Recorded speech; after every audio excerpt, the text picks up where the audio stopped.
बहुत समय पहले एक बड़े राज्य में एक राजा का शासन था। हर सप्ताह राजा का शानदार जुलूस निकलता था, जिसमें राजा एक बड़े और खूबसूरत शाही हाथी पर बैठकर नगर में घूमता था। लोग राजा के दर्शन के लिए बड़ी संख्या में आते थे और उसके साथ साथ उसके हाथी की भी तारीफ करते थे। एक दिन उसी रास्ते पर एक छोटा सा चूहा जा रहा था। वह चूहा बहुत छोटा था, मगर उसका घमंड बहुत बड़ा था। वह खुद को बहुत खास और सबसे बड़ा समझता था। जब राजा का जुलूस निकला और लोग उसके हाथी की तारीफ करने लगे, तो चूहे को ये बात बिल्कुल अच्छी नहीं लगी। चूहा सोचने लगा, इस हाथी में ऐसा क्या खास है जो मुझ में नहीं।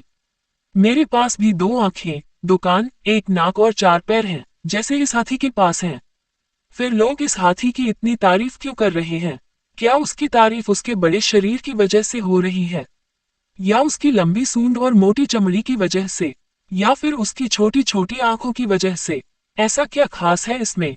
चूहा अपने आप से कहने लगा, अगर लोग मुझे देख ले तो इस हाथी को भूल जाएंगे। मैं हाथी से ज्यादा बड़ा और खास हूँ।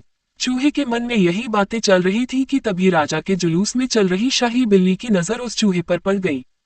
बिल्ली ने चूहे को देखा और तुरंत उसे पकड़ने के लिए दौड़ी।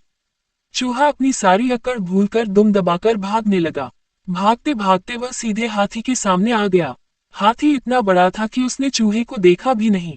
वह अपने रास्ते पर चल रहा था और उसने अपना भारी पैर उठा लिया। चूहा उसकी चपेट में आने वाला था, मगर उसने किसी तरह खुद को बचाया। वहां से बचने के बाद चूहा एक खतरनाक कुत्ते के सामने आ गया। कुत्ते ने उसे देखकर भौंकना शुरू कर दिया और उसे डराने लगा। चूहा तेजी से भागा और एक छोटे से छेद में घुस गया। अब चूहे का सारा घमंड उतर चुका था। उसे समझ आ गया था कि वह उतना बड़ा और खास नहीं था जितना वह खुद को समझता था। उसकी गलतफहमी दूर हो चुकी थी। सीख, केवल बाहरी दिखावट या आकार रूप से कोई महान नहीं बनता। असली महानता हमारे अच्छे गुण और कामों से होती है।